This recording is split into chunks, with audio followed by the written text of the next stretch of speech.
사랑합니다. 축복합니다.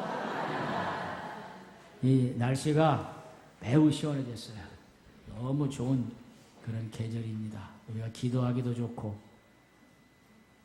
성경 말씀 보기도 좋고 특별히 예배드리기 좋은 계절에 여러분들이 열심히 나오셔서 주님 앞에 예배하는 일에 힘쓰는 우리가 되기를 축복합니다. 오늘은 제가 비방하지 말라, 판단하지 말라 하는 이 말씀을 여러분에게 드리려고 합니다. 여러분, 인간의 내면적인 요소가 매우 중요합니다. 우리가 언제나 와 있지만은 겉모양을 보면 그 사람을 알 수가 없습니다. 그 사람이 지금 어떤 생각을 하고 있는지, 어떤 내면적인 그런 걸 갖고 있는지 전혀 알 수가 없습니다. 속사람을 알 수가 없습니다. 그렇기 때문에 오늘 우리 내면적인 요소가 중요한데, 특별히 예배를 드리면서 몸은 여기 와 있는데 마음과 생각은 딴 데가 있다면 그건 하나님 앞에 온전히 드려지는 예배가 아닙니다. 우리 몸도 여기 와 있어야 되고 우리 마음도 하나님께 집중하는 그런 예배가 될 때 하나님께서 기뻐 받으시는 그런 예배가 될 줄로 믿습니다. 의학적인 용어 가운데 플라시보 효과라는 게 있어요. 영어로 플라시보 이펙트라고 하는 그런 효과가 있습니다. 이 뜻은 마음에 들게 하다 하는 라틴어에서 유래를 했는데, 의사가 배가 아픈 사람에게 위약을 투여하는데 두 가지 약을 투여해요. 하나는 진짜 약이고 하나는 가짜 약이에요. 그래서 두 가지 약을 투여하면서 이 약을 먹으면 위가 낫습니다. 고침받습니다. 그래서 투여했는데, 진짜 약을 먹은 사람은 물론 낫지. 그런데 가짜 약, 밀가루인지 뭔지는 모르지만은 가짜 약을 먹은 사람도 나섰다는 거예요. 이것이 플라시보 효과입니다. 환자가 의사를 신뢰하고 믿었기 때문에 그게 진짜 약은 아니지만은 가짜 약이지만 먹었는데 나섰다는 거예요. 어떤 사람이 어디가 아픈데 잘하는 사람이 와서 손을 꼭 잡아줬더니 나섰어요. 또 옛날에 배가 살살 아파. 너무 아파. 너무 아파가지고 힘든데 약을 먹은 것도 아니야. 주사 맞은 것도 아니야. 근데 엄마가 와서 배를 살살 쓰다보죠. 나라 나라 우리 새끼 나라. 근데 진짜 나섰어. 그래서 엄마 손을 무슨 소리라 불러요? 약소리라 불러요. 그 거짓말이 아니에요. 엄마가 약을 먹인 것도 아니고 다른 의학적인 걸 하지 않는데 배만 쓰다 주었는데 나섰어. 이것을 가리켜서 플라시보 효과라 이렇게 말합니다. 플라시보 효과는 아니지만 성경에도 믿음으로 병을 치유하는 역사가 있습니다. 12년 동안 여자들에게 부끄러운 병을 가진 혈루증 앓을 여인이 세상의 많은 의학과 모든 것으로 치료받지 못했지만 그 마음에 내가 저 예수님의 옷자락만 만지면 낫겠다는 그런 믿음을 가지고 뒤에 살짝 와서 예수님 옷자락을 딱 잡았을 때 예수님께서 누가 내 옷에 손을 내었느냐? 제자들이 수없이 많은 사람이 밀치고 닥치는데 한두 사람이 되었겠습니까? 여러 사람이 됐습니다. 아니다. 나에게도 능력이 나갔느니라. 그 뒤를 돌아보니까 여인이 얼굴을 들지 못하고 부끄러워 있을 때 예수님 얼른 알아차렸어요. 예수님 어떤 분이냐? 눈치 빠른 분이에요. 여러분 눈치가 빨라야 돼. 합시다. 우리 모두 믿음의 눈치가 빨라야 합니다. 딱 보니까 여인이 말은 않고 있지만 그냥 고개를 숙이고 있는 걸 보고 벌써 아셨어요. 그래가지고 여인아 안심하라. 내가 너의 병에서 놓여 건강해질지어다.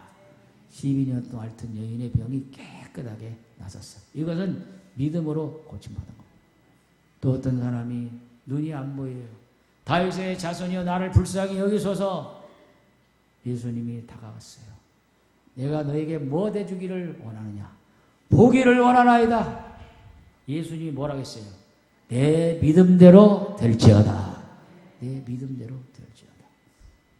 그 눈이 안 보이는 사람이 믿음을 가졌어요. 그 눈을 뜨는 역사가 나타나요. 성경에 보면은 그 예수님의 능력도 중요하지만 환자에게는 믿음이 더 중요해요. 예수님이 귀머거리를 고쳤다더니 안진뱅이를 고쳤다더니 모두가 보면 그 믿음의 중요성을 말씀하고 그것을 이야기하고 있는 것을 봅니다. 볼라시보 효과와 반대적인 효과가 있는데 그걸 가리켜서 로시보 효과라고 합니다. 이것은 해를 끼친다고 하는 라틴어에서 유래된 말인데 환자들이 의사들로부터 이런 말을 들었어요. 당신은 중병이 걸렸는데 한 3개월만 살고 죽습니다. 그런 말 의사가 안 치워져요. 그렇게 했다면 그 말을 듣는 환자는 그때부터 더 아파. 나는 이제부터 3개월밖에 못 사는구나. 의사가 한 말이야. 의사 말이 맞지. 나는 3개월밖에 못 살아. 3개월 시한부 인생이야. 그때부터 이 사람은 더 살 수 있는데 그 말을 들은 때부터 말이 씨가 되어가지고 이 사람은 정말 3개월밖에 못 살고 세상을 떠났어요. 이걸 가리켜서 로시보 효과라고 해요. 이 좋은 효과랍니다. 그 다음에 무슨 효과가 있냐면 피그말리오라는 효과가 있습니다. 피그말리오라는 사람인데 이 사람은 조각가입니다.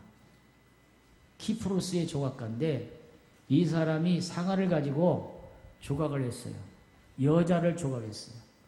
아름답게 조각을 했는데 자기가 조각한 여인이 너무너무 아름답고 예쁜 거야. 그래서 피그말리오는 그 조각한 여인에게 갈라테아라고 하는 이름을 붙여주고 그 조각한 여인을 사랑하게 되었어요.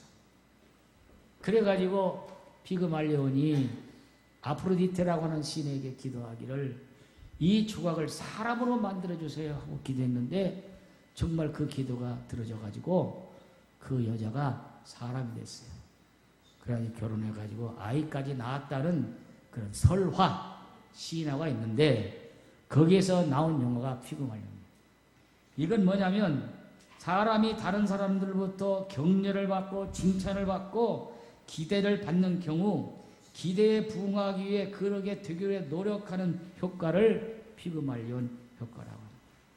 이것은 의학적인 요구가 아니라 사회상담학적인 요소인데 미국의 사회심리학자인 로버트 노젤타라는 사람이 초등학교에서 부작위로 20명의 학생들을 이렇게 선정해서 이 학생들은 다 성적이 좋아질 것이라고 담임 선생님에게 통보를 했어요. 누가?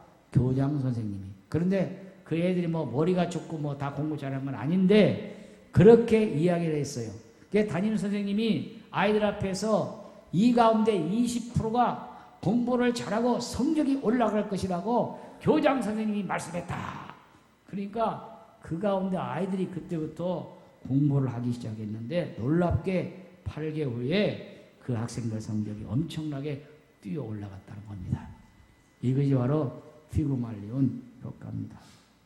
이 피그말리온 효과는 칭찬과 격려를 해줄 때 긍정적인 영향을 미쳐서 더욱 잘하게 된다고 하는 효과입니다. 말을 해도 참 멋집니다. 잘합니다. 수고했어요. 이쁩니다. 고운 말, 다정한 말 이런 말을 해줄 때에 이런 효과가 올라갑니다. 이게 피그말리온 효과입니다. 그런데 칭찬과 격려를 하지 않고 비방과 판단을 한다면 잘되기는커녕 큰 문제가 생기게 되는 것입니다. 그래서 오늘 본문에 비방하지 말라, 판단하지 말라 이렇게 말씀했고 우리가 이렇게 할 때에는 큰 어려움이 오고 분열과 갈등과 싸움이 생기게 되는 것입니다.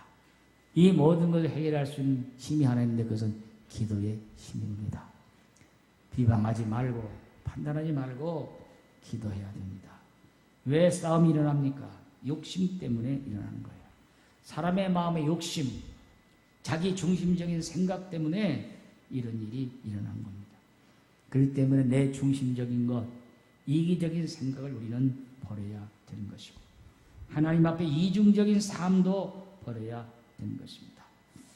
우리는 언제나 이런 것이 있을 때는 끌어버려야 되고 나는 그렇게 살지 않으리라 하나님을 기쁘게 하며 살리라 하나님 집중으로 살리라 하면서 우리는 이런 일이 있을 때 울면서 탄식하며 기도해야 합니다. 이런 말을 들었을 때 누가 비방하는 말 들을 때 그래 나도 그래 그렇게 하면 안 되는 겁니다. 오늘 우리가 이런 말을 들었을 때 그게 아니야 그래서는 안 돼 하면서 그걸 끊어버려야 되는 것입니다. 독일의 유명한 철학자 가운데 임마누엘 칸트가 있는데 이분이 쓴 책 가운데 유명한 책이 있죠. 순수 이성 비판이라는 책입니다. 여기에 보면 어려운 책이지만 이성의 역할이 뭐냐, 특별히 순수한 이성의 역할이 뭐냐 하고 이것을 한번 보았어요. 그래서 이성은 정말로 믿을 만한 것인가, 이성은 잘못되고 있지 않는가, 이성이 어떻게 되는가 하고 이 부분의 판단에 대한 것을 이야기를 했어요. 그러면서 이분이 결론을 내리면서 한 이야기가 건전한 비판은 좋은 것이다. 순수한 비판은 좋은 것이다 그랬어요. 그러나 비방을 해서는 안 된다. 따라합시다. 비판은 하되, 다시 합시다. 건전한 비판을 하되 비방은 하지 맙시다. 오늘 성경에 비방하지 말라는 거예요. 오늘 본문에 보면 11절에 그렇게 했어요. 박수현 집사님이 읽었는데 야고보 4장 11절 다시 한번 읽어봅시다. 시작. 형제들아 서로 비방하지 말라.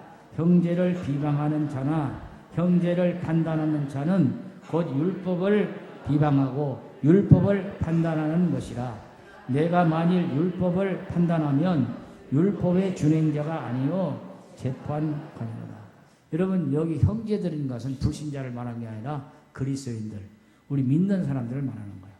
우리 믿는 그리스도인끼리 서로 비방하지 말라는 것입니다.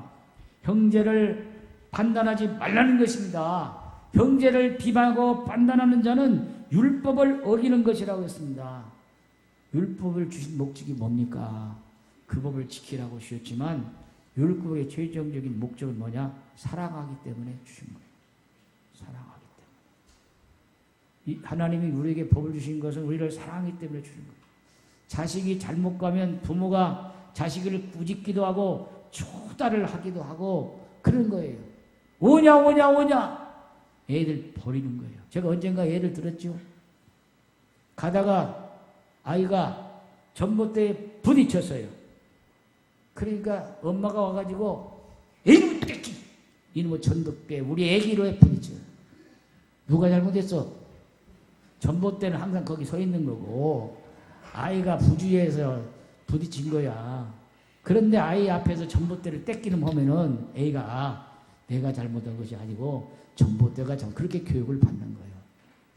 그러니까 우리가 아이들 무조건 오냐고는 안 된다. 내가 언젠가 여호와를 경외하는 것이 지식의 근본이라는 여경 지본 줄여서 하는 설교를 한번 하려고 해요. 여러분 오늘 우리가 모든 일을 할 때에 비판할 수 있어요. 건전하게 비판할 수 있어요.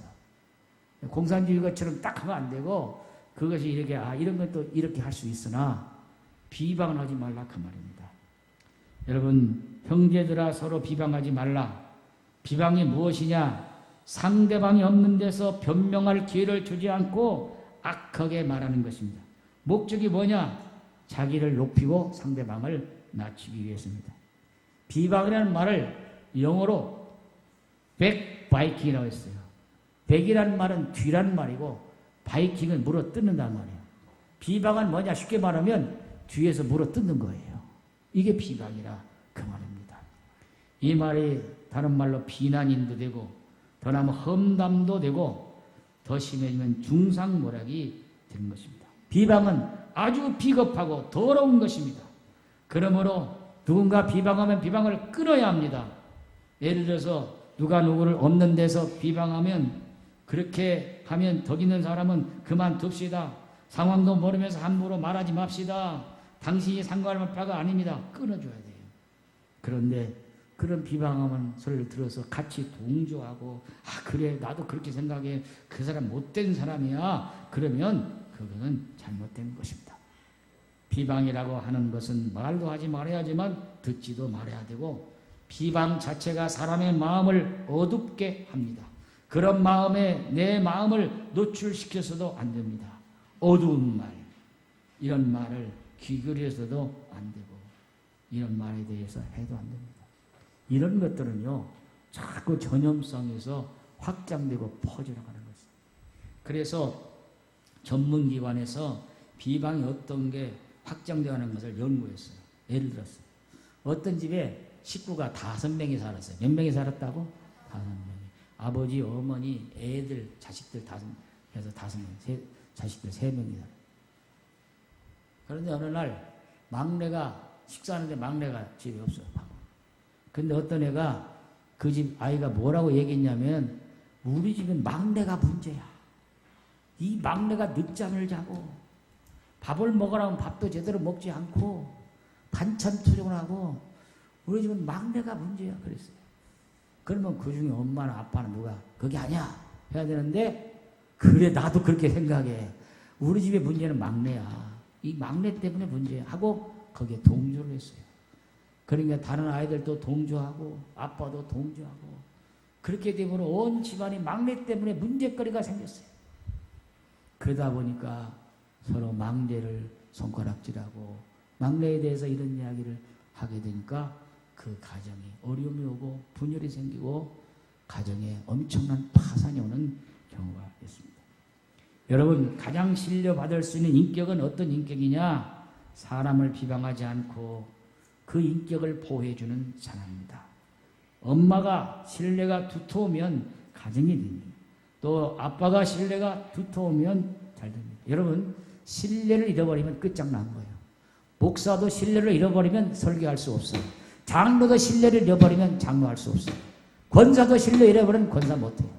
선생님도 신뢰 잃어버리면 아이들에게 아무리 가르쳐도 아이들이 그 배움을 받지 않습니다. 가장 중요한 인격은 신뢰하는 인격입니다. 가정에서 신뢰받을 수 있는 부모가 되어야 합니다.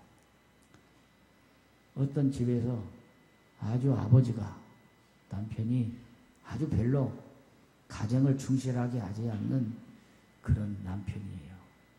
그래가지고 애들도 그렇고 뭐 다 그냥 남편이 그냥 못됐어. 그래가지고 집을 나갔어요. 인정 못 받으니까. 따라서 합시다. 남자를 왕따 시키지 맙시다. 요즘에 보면 남자들이 너무 불쌍해. 일본에 가니까 박진구 목사님이 노숙자 사역을 해요. 그래서 어떤 노숙자냐니까 엘리트 노숙자래요. 그래서 무슨 노숙자가 엘리트 노숙자가 있냐니까 있다는 거예요. 무슨 노숙자 했더니 남자가 은퇴를 하면은 돈을 못 벌어오니까 쫓겨난대요. 여러분은 제발 그러지 말아요. 돈 벌어올 때는 좋다고 하더니 돈 오고 살았어. 은퇴하고 돈 못 벌어오니까 그때부터는 여자한테 쫓겨나고. 그래서 그런 남자들이 집에도 못 들어가고 돌아다니는데 그게 노숙자래. 엘리트 노숙자. 그런 노숙자들에게 복음을 전하는 사역을 한다는 얘기를 들었습니다. 우리나라는 아직 그런 경우는 없습니다. 그래 이 남자가 아주 집안에서 가정 일도 못하고 부모 역할도 못하고 아빠 노릇도 못해요. 이 집을 나갔어요. 그러니까 애들이 우리 아빠는 참 문제야. 우리 아빠 때문에 엄마가 얼마나 속이 탔을까. 참 우리 아빠 참 문제예요. 안 들어왔으면 좋겠다. 그랬어요. 그런데 놀라운 것은 그 엄마가 이렇게 말했어요. 얘들아 그런 말 하지 마. 너 아빠가 나하고 결혼하기 전에는 참 착하고 좋은 남자였어. 내가 결혼하고 내가 그렇게 만들어 놨다. 내가 그렇게 했어. 너 아빠 욕하지 마. 하고 엄마가 톡박을 써버렸어요. 엄마가 나간다고 했어요. 그래서 애들이 쫙 입을 다물었어요. 말 한마디 못했어요. 그리고 어느 날 진짜 엄마가 없는데 아빠가 집에 들어왔어요. 그래가지고 아빠가 애들한테 물었어요. 얘들아, 너 엄마가 날 욕하지? 뭐라고 욕하더냐? 그래 애들이 뭐라고 대답했냐? 아빠, 그게 아니야. 엄마가 이렇게 말했어. 엄마가 말하기를 아빠가 엄마 만나게 되는 참 모범적이고 좋은 남자였대. 그런데 엄마 만나가지고 그렇게 됐다는구만. 엄마가 그렇게 말씀해서 그래, 그렇게 다 말했냐? 너 엄마가 그렇게 말하더냐? 그랬다니까. 그때부터 이 아빠의 눈에 눈물이 주르르르르 흘리면서 정말 진짜 좋은 모험적인 가정이 됐다는 겁니다. 그 엄마가 아이들을 따라서 같이 아빠를 비방하고 같이 했더라면 그 아빠는 설 자리가 없어요. 정말 그 아빠가 못된 아빠지만은 엄마가 그것을 감싸주고 비방하지 않고 판단하지 않고 오히려 허물을 덮어주고 격려했기 때문에 더 감동적인 그런 역사가 왔다 그 말입니다. 그래서 오늘 말씀에도 서로 비방하지 말라. 비방하는 것은 율법을 어기는 것이라고 말씀을 했습니다. 우리 같이 합시다. 우리 모두 건전한 비판할 수 있으되 비방은 하지 맙시다. 비방은 백바이킹, 뒤에서 물어뜯는 겁니다. 사람을 죽이는 것입니다. 여러분, 이 카톡이라는 것이 참 좋아요. 돈 안 내고 서로 합니다. 1대1로 하는 것은 상관이 없지만 단체 카톡방이라는 게 있어요. 이 카톡방에 들어오면 그 사람 부른 사람들만 카톡이 왔다 갔다 해요. 그 다음에 몰라요. 나도 우리 교회에서 여러분 단체 톡방 있는데 나는 거기에 들어가질 않아서 무슨 말이 왔다 갔다 하는지 전혀 몰라요. 목사는 모를 때가 있어요. 자기들끼리 왔다. 그런데 그게 건전한 말들, 좋은 말들이 왔다 갔다 하면 좋지만은 그렇지 아니하고 누구 어떤 한 사람이 어떤 사람에 대해서 비방하는 글을 올리고 계속 올리다가 그것을 끊어버려야 되는데 같이 동조하는 사람들이 생겨나요. 아 그래 그랬다니까 나도 그렇게 알아. 그러니까 말이야 잘못해. 그렇게 올리고 나면 카톡방에서 사람 하나 죽이는 문제 없어요. 참 위험스러운 것이다. 그런 생각을 합니다. 여러분 카톡을 하더라도 절대로 비난하지 말고 비방하지 않기를 바랍니다. 옛날에 연예인들이 왜 죽었습니까? 돈 없어 가난해서 죽었습니까? 악플에 의해서. 나는 그런 사람이었는데 악플에 의해서, 근거 없는 악플에 의해서 명예가 손상되고 인격이 파괴되니까 결국 목숨을 끊어버린 일들이 참 많이 있어요. 교회에서는 절대로 조그마한 일이라도 허물을 덮어주고 정말 사랑해주는 남자. 여러분들이 비방하거나 비난이 없기를 주의 이름으로 축원합니다. 두 번째, 판단하지 말라고 그랬어요. 비판하지 말라고 그랬어요. 오늘 여기 말씀에 보면은 판단이라는 걸 헬라어로 크리노, 영어로 이것을 저주라고 했어요. 재판관처럼 재판하는 것. 일이 함으로 이렇게 선고한다. 너는 어떤 사람이다. 단정하는 것이 바로 판단이라는 것. 자, 마태복음 7장 1절 2절 같이 한번 보시겠어요? 시작. 비판을 받지 아니하려거든 비판하지 말라. 너희가 비판하는 그 비판으로 너희가 비판을 받을 것이요 너희가 헤아리는 그 헤아림으로 너희가 헤아림을 받을 것이다. 사람들이 가장 범하기 쉬운 과오가 남을 비판하는 것입니다.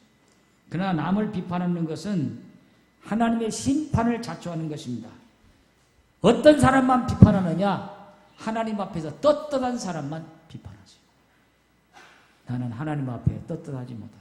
절대 비판해서는 안 된다. 그 말입니다.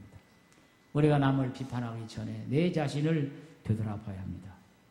그렇지 않으면 자기 낭착에 빠지게 되는 것입니다.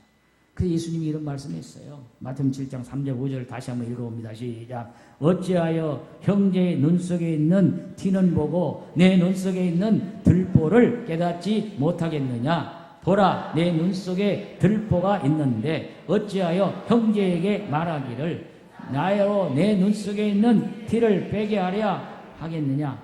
외식하는 자여 먼저 내 눈 속에 들보를 빼어라. 그 후에 밝히 보고 형제의 눈 속에 티를 바리라.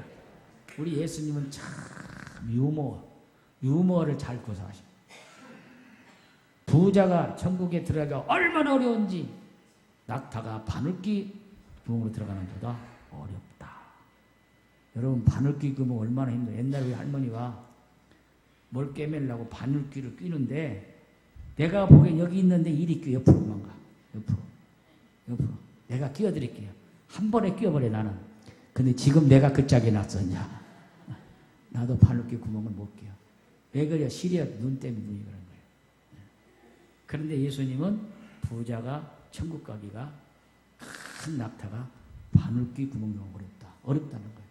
부자라는 것은 돈 많이 벌어서 부자가 아니라 교만한 사람, 부자인데 교만한 사람, 하나님 모르는 사람, 가나고 하는 사람 돌보지 않는 이 부자를 말하는 그런 사람이 못 들어간다는 거지 부자로 사는 거에 못 들어간다는 말은 아니에요. 그 말을 잘 알아들어요.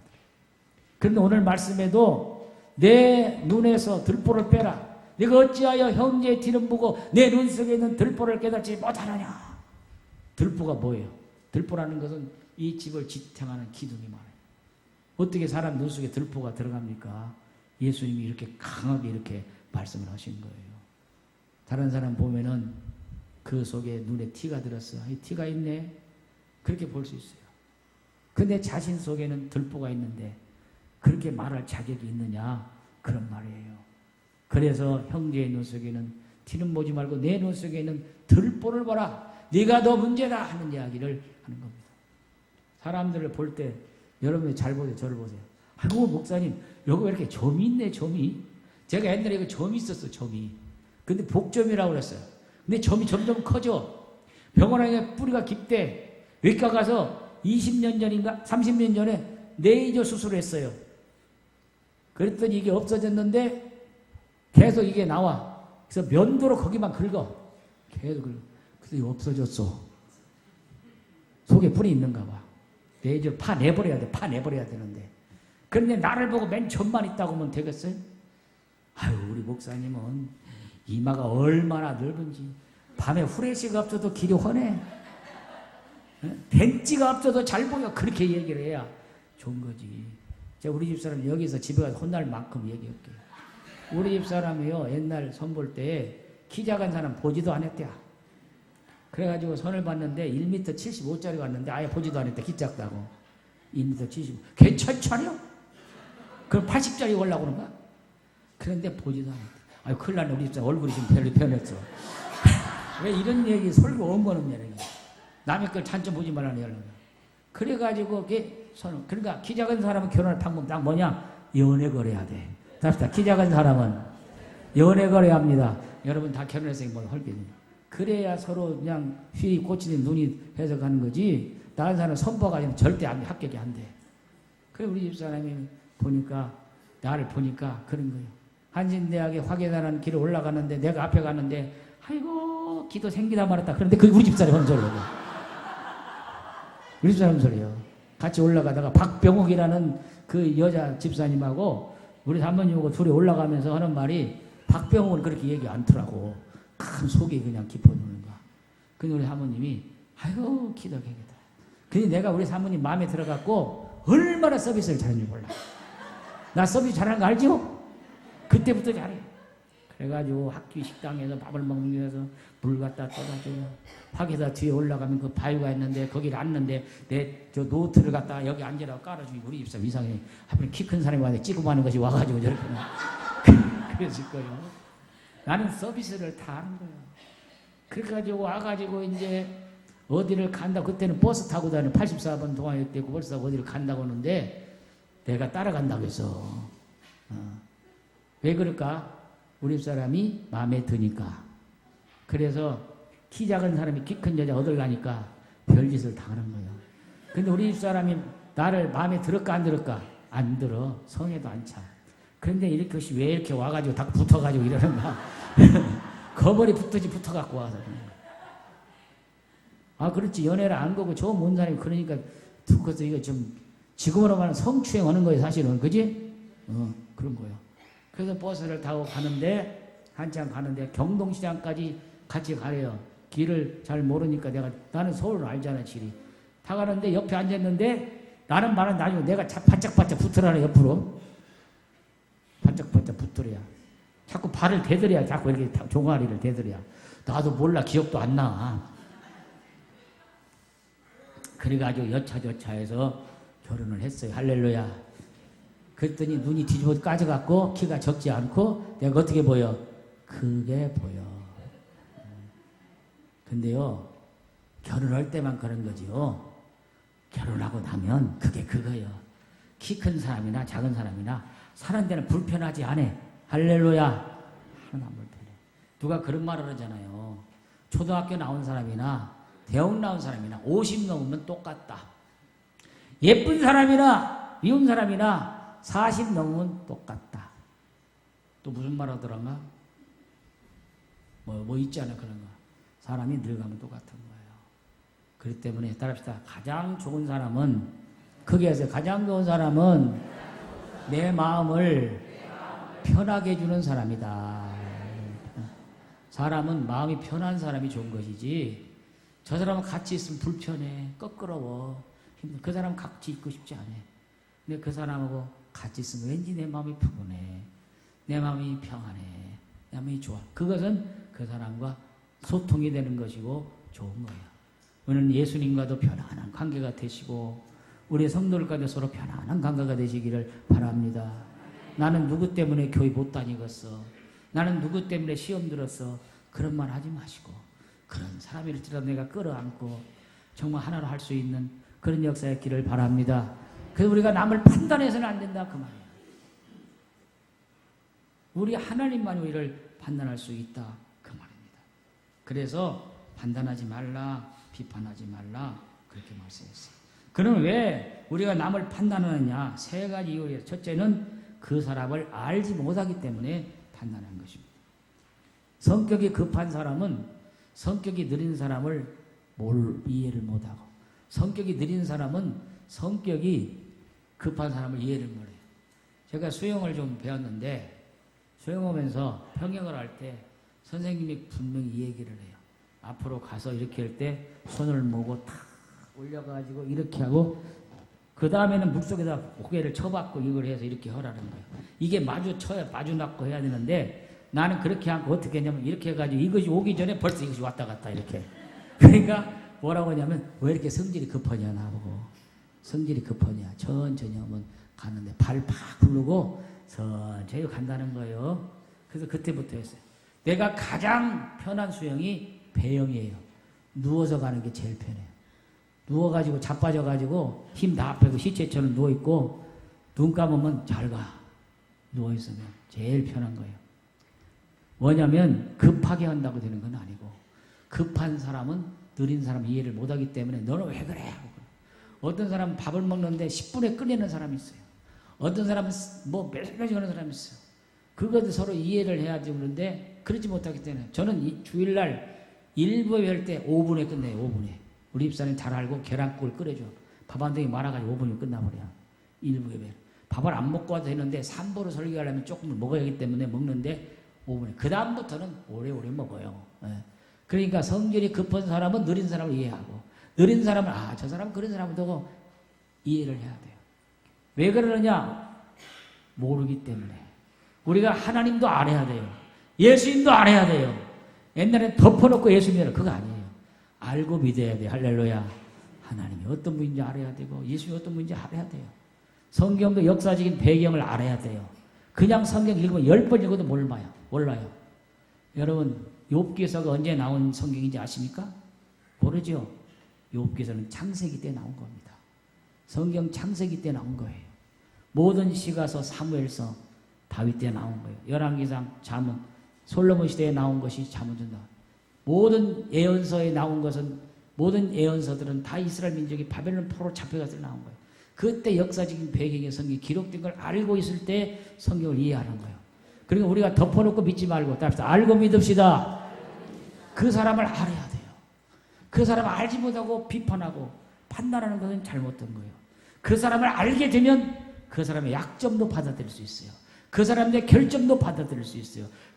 저 사람은 저런 사람이구나. 저 사람은 성질이 급한 사람이고 저 사람은 성질이 느린 사람이고 저 사람은 저런 사람이고 내가 알면 그 사람을 이해할 수 있고 그런데 알지 못하기 때문에 판단하고 갈 때가 많이 있어요.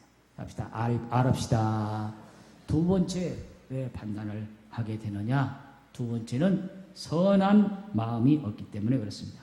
세상에 비판하기에 매우 열심입니다. 자기 스스로가 선하지 못하기 때문에 다른 사람을 손가락질하고 그렇게 할 때가 참 많이 있어요. 자, 여러분 오른손을 내놓아요. 자, 다른 사람을 가르쳐봐 이렇게. 자, 가르치면 엄지손가락 어디로 갔어요? 하늘로 갔어요. 이 손가락은 다른 거예요. 나머지 중지, 약지, 새끼손가락 어디로 갔어요? 나에게 왔어요. 다른 사람을 가르칠 때 하나는 가르치지만 세 손가락은 너 자신을 알아라 하는 거예요. 다른 사람을 가르쳐서 비판하기 전에 세 손가락이 나를 가르쳐요. 내 자신이 선하지 못하기 때문에 결국 다른 사람을 비판할 경우가 많이 있습니다. 그렇기 때문에 언제나 우리가 보는 눈을 바르게 볼 수 있는 우리가 되어야 될 줄로 믿습니다. 세 번째는 사탄 마귀에 붙잡히기 때문에 그런 겁니다. 사탄 마귀를 디아블로스라고 해요. 디아블로스라는 말은 비방자라는 뜻입니다. 사탄 마귀에 붙잡히면 사람을 비난하고 비방하게 되는 거예요. 마귀의 종로를 하는 거예요. 절대 그런 일이 없기를 바랍니다. C.S. 루이스라는 그런 사람이 있었는데 이 사람이 쓴 풍자적인 동화가 있어요. 어느 날 고양이 한 마리가 어디를 갔냐면 영국의 런던의 버킹엄궁을 왔어요. 버킹엄궁은 누가 사는 곳이에요? 영국 여왕이 삽니다. 지금 엘리자베스 2세의 90이 넘었어요. 이 사람은 19살에 왕비가 됐는데 그 아들이 찰스 황태자 70이 넘었어요. 74살이에요. 어떤 말하면 찰스 황태자 치매가 왔다 오는데 아니 이 사람이 너무너무 왕자리를 안 물려줘. 아들이 70이 넘어가지고 80대 물려주려는가. 그냥 영국은 사람이 죽어야 왕이 온다니까 지금 그러는데 어느 날 고양이 한 마리가 여왕이 살고 있는 그런 버킹엄궁에 갔어요. 그 고양이 이름이 푸시요, 푸시. 그래가지고 푸시가 영국 여왕이 사는 버킹엄궁 안을 들어갔다 왔는데 나는 영국 갔어도 그 안에는 못 들어갔어요. 밖에서만 봤어요. 밖에 보고 빅토리아 여왕 동상만 보고 왔는데 이 고양이는 안에까지 들어가가지고 보고 왔어요. 그래서 친구 고양이가 물었어요.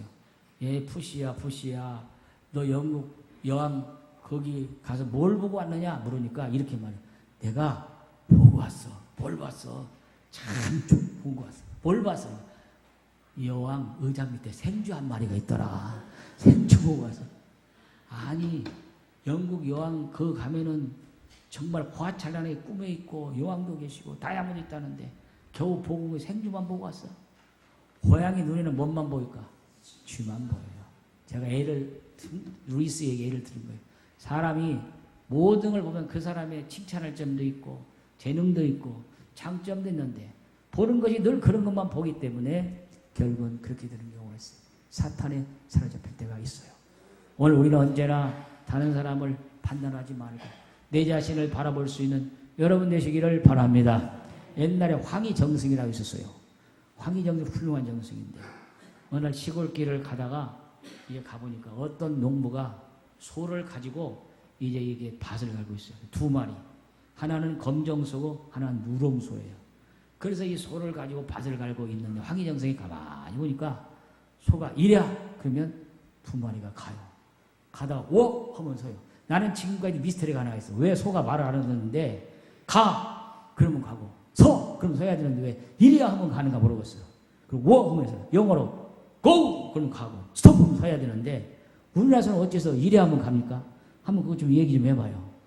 뭐라는 말이 무슨 말입니까? 워! 어떻게 소가 그 말 하더니 나 지금도 그것이 미스터리예요. 그런데 어느 날 황희정승이 보니까 농부가 두 마리를 가지고 이 밭을 가는데 소가 막 가는데 이랴! 이랴! 가요. 그래서 한참 가더니 이제 쉬는 시간이 되어가지고 농부가 워! 그러니까 소가 딱 섰어요. 그래서 황희정승이 얼른 가가지고 농부에게 야 농부 이 두 마리가 이래 하면 가고 오고 서는데 내가 한 가지 물어볼 게 있어요. 두 마리가 이렇게 밭을 가는데 검정소하고 노란소하고 어느 소가 더 밭을 잘 갑니까? 그러니까 농부가 황희정승 손을 잡고 끌어잡으냐. 그래야 귓속말로 노란소가 잘해요. 아니 그런 말을 좀 큰 소리 없는 데지 왜 귓속말로 하냐고 물어봤어요. 그러니까 그렇게 말하면 검정소가 시험 들어요. 그러더래요. 검정소가 시험 들더라고요. 그래서 그때 황희정승이 동물들도 말을 함부로 하면 안 되는구나. 그래서 그때부터 황희정승은 절대로 다른 사람을 비난하지 않았답니다. 비방하지 않았답니다.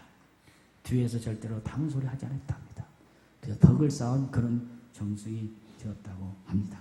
사랑하는 여러분, 오늘 우리가 모든 일을 할 때에도 쉽게 판단하지 말고 모든 일이든지 정말 그 사람을 잘 알고 선한 마음을 가지고 판단할 수 있는 우리가 되기를 바랍니다.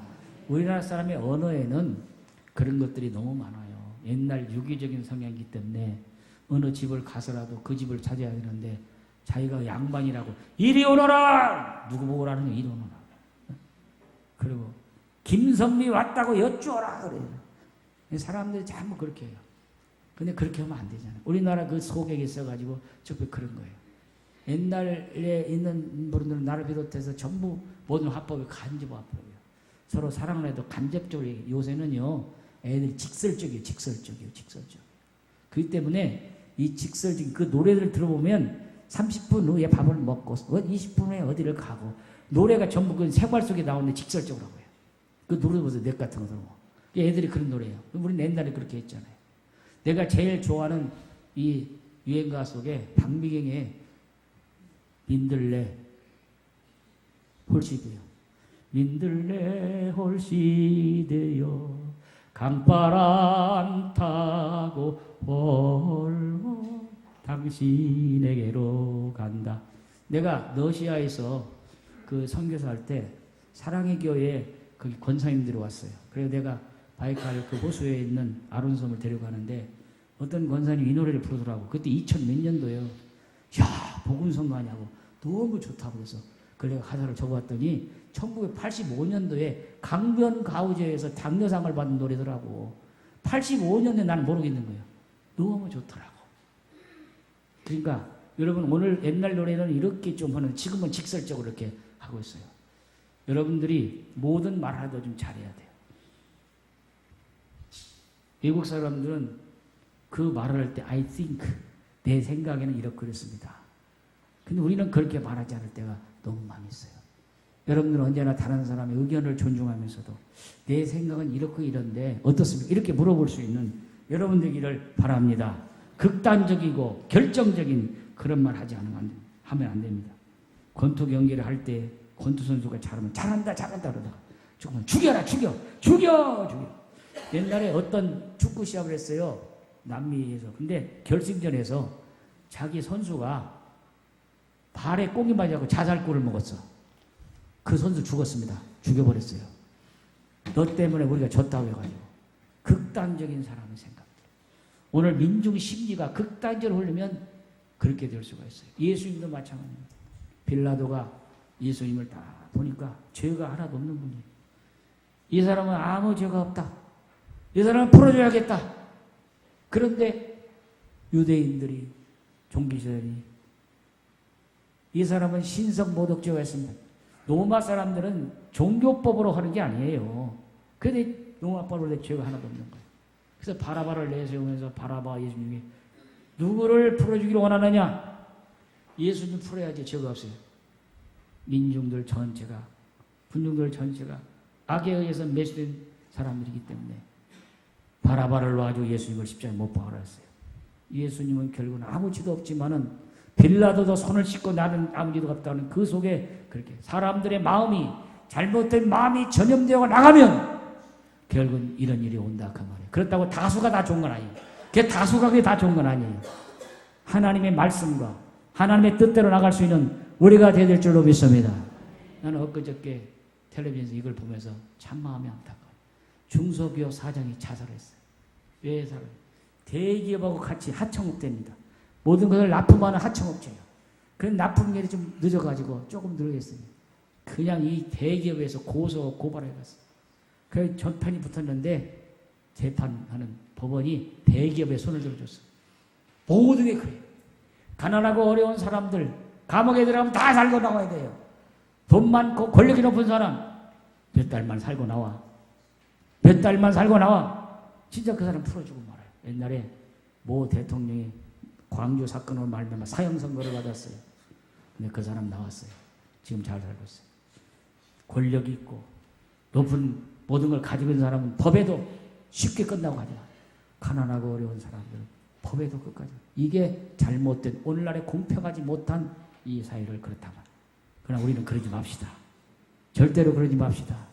예수님은 사랑의 마음을 갖고 모든 걸 판단하고 나갑니다. 절대로 남을 비방하거나 판단하지 않는 여러분 되기를 바랍니다. 그럼 왜 비방하느냐? 첫째로 자기가 우월하다는 것 때문에 비방을 하는 것입니다. 오늘 우리는 언제나 다른 사람을 비방하거나 판단하지 않고 그 허물까지 덮어줄 수 있는 여러분 되기를 주의 이름으로 축원합니다. 형제의 모습 속에 한번 부르고 내가 마치겠습니다.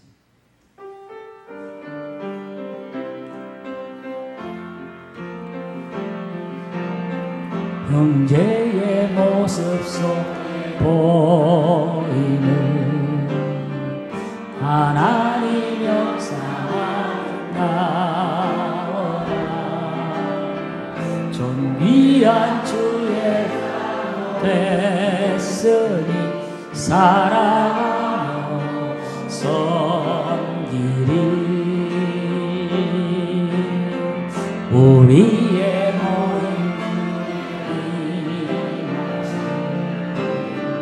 하나님 영광 나오라. 존귀한 왕이여 계신 주 하나님 섬기리.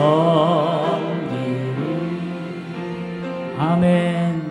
옆에 계신 이웃 형제 자매 속에는 하나님의 형상이 있는 줄로 믿습니다. 하나님의 형상이 흐려진 게 죄이고 타락인 겁니다. 하나님께 영광 돌리는 건 뭐냐? 하나님의 형상이 회복되는 것이고 그 형상을 가지고 하나님을 찬양하고 영광 돌리는 것이 영광이에요. 오늘 여러분들이 비방과 비난하면 형제의 모든 형상이 다 흐려져 버리고 깨져 버리는 것입니다. 그럴지라도 여러분 사랑으로 덮어갑시다. 예수님은 십자가에서 우리의 모든 허물을 다 덮어버리고 다 용서하시고 다시 다 희생하며 지셨어. 오늘 하나님의 자녀 삼으시고 천국 백성 만들어주셨어요. 오늘 절대로 우리 교회는 비방하는 말 없읍시다. 비판할 말도 없어집시다. 서로 사랑하고 격려하는 아름다운 모습들이 우리에게 주의 이름으로 축복합니다.